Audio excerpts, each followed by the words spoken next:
এই সুন্দর নদীর ধারে, নদী বলবো না, নায়াগ্রা থেকে যে জলরাশি বেরিয়েছে তার সামনে এখানে সুন্দর বাড়ি ফ্ল্যাটের মতন তৈরি করে সবাই এর সুন্দর দৃশ্যটা নিচ্ছে।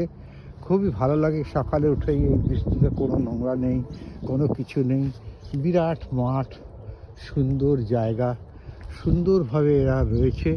খুবই ভালো লাগছে যে এই সামনের এই বিরাট জলপ্রপাতের মতন জলরাশির সামনেটা দেখতে পাচ্ছে এবং তারা এখানে ফিশিংও করে। তবে হয়তো ফিশকে ধরে সেটা নদীতেই ছেড়ে দিতে হয়, এরকমই কোনো ব্যাপার আছে। তবে ওটা খুব লিমিটেড লোকই করে। আর এখানে দেখো কি সুন্দর ফ্ল্যাটগুলো, দেখো অপূর্ব সুন্দর দেখতে। মানে এই জায়গাটা আমার মনে হয় বাসস্থানের জন্য উপযুক্ত জায়গা।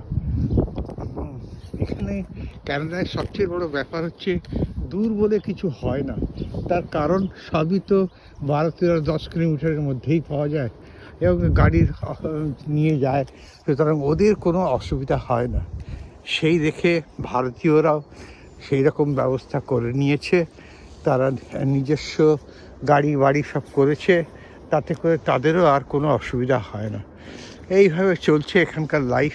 যদিও আজকে টেম্পারেচার এখন অনেকটা ভালো, তাই আমি বেরিয়েছি। তো আমার এখানে এখন টেম্পারেচার 6, যে যদিও হাওয়া আছে একটু, তার জন্য ঠান্ডাটা একটু লাগছে গায়ে। তো এই দৃশ্যটা আমি দেখাচ্ছি যে কত বাড়ি তৈরি, ফ্ল্যাট তৈরি করেছে সব এই এই জলরাশির সামনে।